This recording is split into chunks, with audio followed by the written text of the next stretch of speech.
खरं तर आज बोलण्याच्या मनस्थितीत मी नक्कीच नाही. माझी तब्येतही बरी नाही आणि पण भाऊसाहेब चासकर सर, रविभाऊ रुपवते, सुनील धुमाळ सर आणि आपल्या तालुक्यातली सर्व शिक्षक मंडळी या मोर्चाच्या आजच्या आयोजनासाठी गेले काही महिने जी मेहनत घेत होते ती कार्यकर्ता म्हणून मी जवळून बघितली. आणि म्हणून अकोल्यात जेव्हा एखाद्या प्रश्नावर काही घडतंय त्यावेळेला मी घरी थांबू शकलो नाही. मी आज या ठिकाणी जे आलोय ते केवळ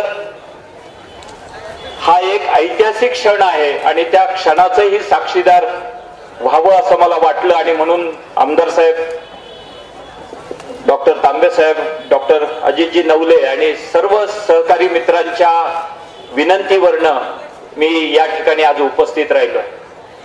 मी ज्यांनी ह्या मोर्चाच्या आयोजनासाठी खूप मेहनत घेतली त्या सर्वांचं मी मनापासून आभार मानणार आहे.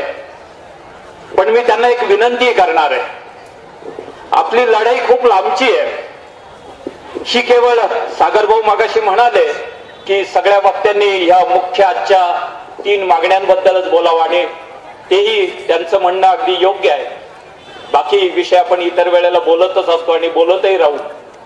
पण हे जे तिन्ही निर्णय झालेले शासनाचे किंवा गेल्या अनेक वर्षांपासून होत आहेत ही केवळ वरवरची लक्षणं आहेत. मूळ दुखणं जे आहे कॉम्रेडजी, मूळ दुखणं कुठल्या पक्षाचंही नाव घ्यायचं गरज नाही, कुणाला नावं ठेवण्याचंही काम नाही किंवा कुणाची बाजू धरण्याचंही काम नाही.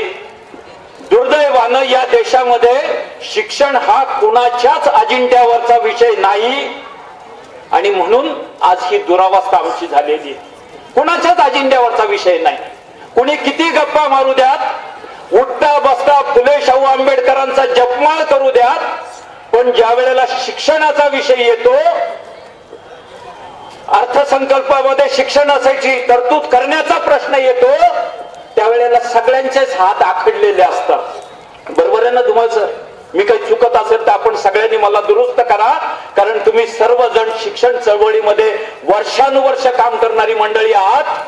त्या मुंबईतल्या आझाद मैदानामध्ये अनेक वर्ष, अनेक उन्हाळी अधिवेशन असू द्या, पावसाळी अधिवेशन असू द्यात, त्या सगळ्या चिखलामध्ये सुद्धा मंडप टाकून, इतका मोठा नसेल पण छोटासा का मंडप टाकून असू द्या, आमच्या संपत वाळून सरांपासून सगळेजण सातत्यानं, मग ते कायम विना अनुदानाचं धोरण असू द्यात, विना अनुदानाचं धोरण असू द्यात, 20% 40% असू द्यात, किती अवहेल नाही. आणि म्हणून मला आपल्याला सगळ्यांना नम्रपणे हे लक्षात आणून द्यायचं, आज कुणावर टीका करण्याचा प्रश्न नाही. सरकार कोणत्याही पक्षाचं आलं आणि गेलं तरी कृपया या भ्रमात आपण तरी कार्यकर्ते म्हणून कुणी राहण्याची गरज नाही की अचानक काही घडेल आणि शिक्षणाकडे पाहण्याचा यांचा दृष्टिकोन बदलेल. शिक्षण सेवक योजना आली डॉक्टर तांबे साहेब, आपण सगळे महात्मा फुलेंच्या वाड्यावर होतो. महात्मा फुलेंच्या वाड्यावर राष्ट्र सेवा दल, छात्र भारती, TDF आणि सगळ्या महाराष्ट्रातल्या संघटनांना एकत्र घेऊन आपण महात्मा फुलेंच्या वाड्यावर जीव तोडून सांगत होतो की ही शिक्षण सेवक योजनाच आणू नका. जो आमचा शिक्षकांचा सन्मान आहे त्या शिक्षकाला कृपा करून सेवक ही उपाधी जोडू नका. पण नाही ऐकलं आपलं कोणी. 1983 साली, मी जरा मागं जातोय, याकरता मागं जातोय की केवळ आत्ताचं बोलून भागणार नाहीये.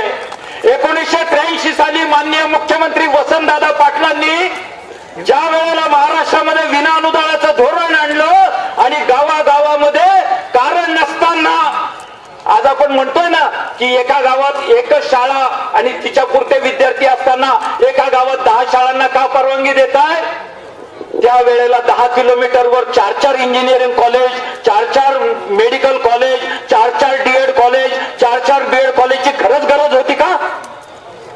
कुणाची तरी साम्राज्य उभी करण्यासाठी, माफ करा मला, मगाशी भाऊसाहेब चासकर बोलत होते पोटतिडकीनं आणि सांगत होते की इतकी नतद्रष्ट मंडळी आहेत की कर्मवीर भाऊराव अण्णा पाटलांच्या जन्मदिनी 22 सप्टेंबरला कर्मवीर अण्णांची जयंती साजरा करणं तर राहिलंच, त्यांना अभिवादन करणं तर राहिलंच, पण कर्मवीरांच्या विचाराला हरताळ फासणारा निर्णय करण्याचं पाप जर हे सत्तेवर असलेली मंडळी करत असतील तर ही कर्मवीर भाऊराव अण्णा पाटलांचे वारसदार नाहीत. यांना मी आमचा तो अनिकेत गुले छात्र भारतीचा नेहमी शिक्षण माफिया म्हणतो. हे शिक्षण माफिया आहेत, हे शिक्षण महर्षी नाहीत. यांनी केवळ यांची जी काही सत्तेची मिरासदारी आहे ती टिकवण्यासाठी यांना साखर कारखाना जितका महत्वाचा होता डॉक्टर साहेब, नंतरच्या काळात तर साखर कारखान्यातलं सगळं गेल्यानंतर ती मळी संपली, त्या मळीत नाही काही शिल्लक राहिलं नाही आणि मग पुन्हा इंजिनिअरिंग मेडिकल ही यांची नवी कुर्ण बनली.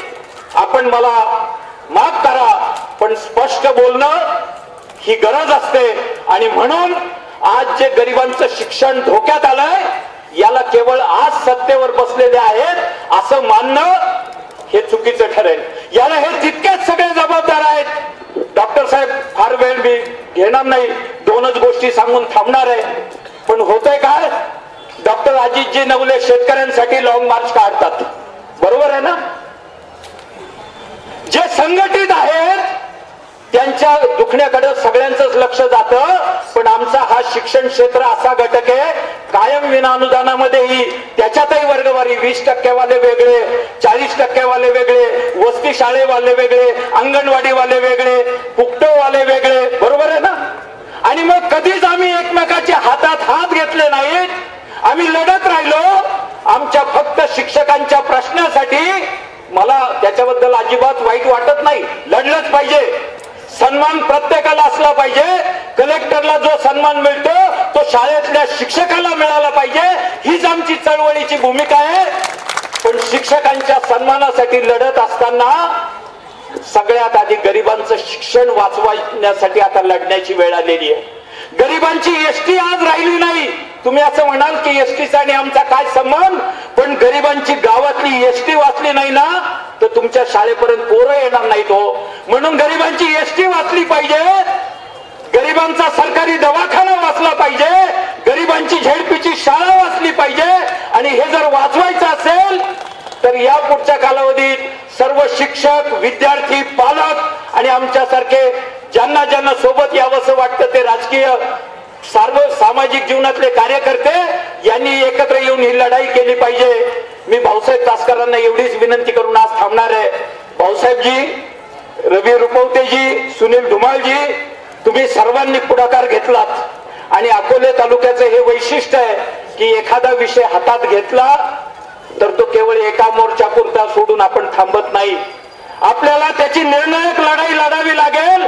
डॉक्टर अजितजी नवलेंना मी विनंती करणार आहे, शेतकऱ्यांसाठी जसा वेळ देता डॉक्टर साहेब, कधीतरी एकदा शिक्षणाच्या प्रश्नासाठी लॉंग मार्च निघावा एकदा शिक्षणाच्या प्रश्नासाठी लॉंग मार्च आणि गावागावातल्या पालकांना, विद्यार्थ्यांना त्याच्यात सहभागी करत जावं. डॉक्टर साहेब, आपण 2018ला हा प्रयत्न पुण्यातनं केला होता, पण पुन्हा श्रेयवादाची लढाई असते सगळ्यांची. प्रचंड लढाई, श्रेय कुणाला जाणार, याला जाणार का त्याला जाणार, आणि त्या श्रेयवादाच्या लढाईत आमचा लॉंग मार्च निघालाच नाही. आम्ही महात्मा फुले वाड्यापासून फार फार तर लोणावळ्यापर्यंत गेलो आणि मग आमचा विषय थांबला. हे का स्पष्टपणे बोलतोय की जर ह्या दुखण्यावर पूर्ण उपाय शोधायचा असेल, गरिबांच्या मुलांच्या शाळा वाचवायच्या असतील, सर्वांना सक्तीचं, दर्जेदार, गुणवत्तेचं शिक्षण द्यायचं असेल, मग हे कंत्राटीकरण, शिक्षण सेवक 20%, 40% हे आपाप सगळं बाजूला होईल. आपण जी सुरुवात केली ती आज सुरुवात खूप आश्वासक आहे, पण पुन्हा आपल्यावरची जबाबदारी वाढलेली आहे. मी आजच्या मेळाव्याच्या आयोजकांना पुन्हा ही विनंती करून थांबतो की आता ही लढाई निर्णायक टप्प्यावर त्यांनी न्यावी. तुम्ही नेतृत्व करावं ह्या लढाईचं. भाऊसाहेब तासकरांना विनंती करणार आहे, सुनील धुमाळांना विनंती करणार आहे, रवी रुपवतेंना विनंती करणार आहे की हे नेतृत्व तुम्ही करावं. आम्ही कार्यकर्ते म्हणून तुमच्या सोबत असू. गरिबांचं शिक्षण वाचूया तर शाळा वाचतील आणि शिक्षकही वाचतील. धन्यवाद गणेशजी. आपण हजरी असताना देखील या मोर्चाच्या निमित्ताने या ठिकाणी